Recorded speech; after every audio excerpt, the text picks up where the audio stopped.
Alright, I just recently bought this Harbor Freight Hercules industrial saw. It's the saw that is in competition with the DeWalt high-end saw.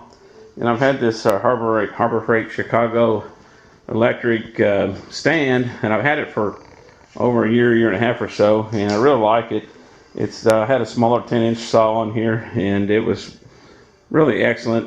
You know, there's just a lot of things about it that I really like. You can leave it on the ground, just on the stand there. You can take this saw off with minimal effort. I do want to tell you that when you do that, you need to watch that saw because it's so big it will tilt her backwards off of the stand. So you need to keep that in mind whenever you loosen these yellow brackets right here.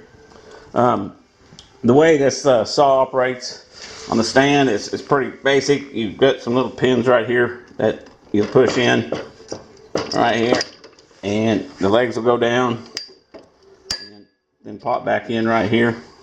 Same with this side. It's got a button right over here. Push it in, locked into place. And then the legs up here at the top, I'm moving a little bit slow so you don't get quite so dizzy. And the same kind of a deal here. You have holes here, and you can do the review on this saw stand. There's quite a few reviews on it, and they're real good, so I won't get into a whole lot of that. But you basically lock it in. Now, the saw is a beast with the Hercules on there. So what I do is I put my foot right here, down there, and I put it right over the top of my toes, and then I grab the legs right here, and I pull them back. And so you'll see me do this right now. And of course, I keep one leg out for a counterbalance, and then set it down. All right, I'm going to go ahead and bring this back over into the camera view. There we go.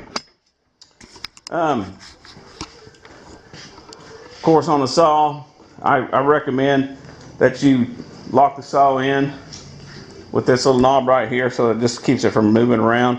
If you leave it fully extended and you put the saw within an inch or two of this knob right here, this right here will engage the floor, and that'll give it a extra foot for stability. It will stand without that. However, it's a little tippery, a little teetery. So we'll go ahead and show you how I set the saw up. And of course, you know, you have the saw with the stops in it, and there it is set up at 0. And there's your pin. Push down on that, and she's ready to roll like that. So good saw. I've used it just a few times, and I'm sure it will be just fine. And again, that's your footprint. Now, if you put the saw and leave it at a 90 degree, you have almost a 36-inch footprint, pretty wide, and that's the slot it came out of over there against the wall. So what I do is, of course, is just simply turn it at a 45, lock it down into place with that deal, and then again turn the knob over here and lock the carriage, the sliding carriage right here, lock it into place with that. Of course, put your cord up, and away you go. Then it's a reverse. You just grab the saw by the handle, pull it back like this. I put my hand out here at the very end of the deal here to maintain leverage. Put my other foot down here, and I'm about to put it down on my saw there. All right, so big object, and you know, then close it back down. I will say this saw stand is made very similar by other manufacturers. They're all about the same. This one's pretty good. I think they could have put a little more meat down here at the bottom, but hey, I'm not complaining.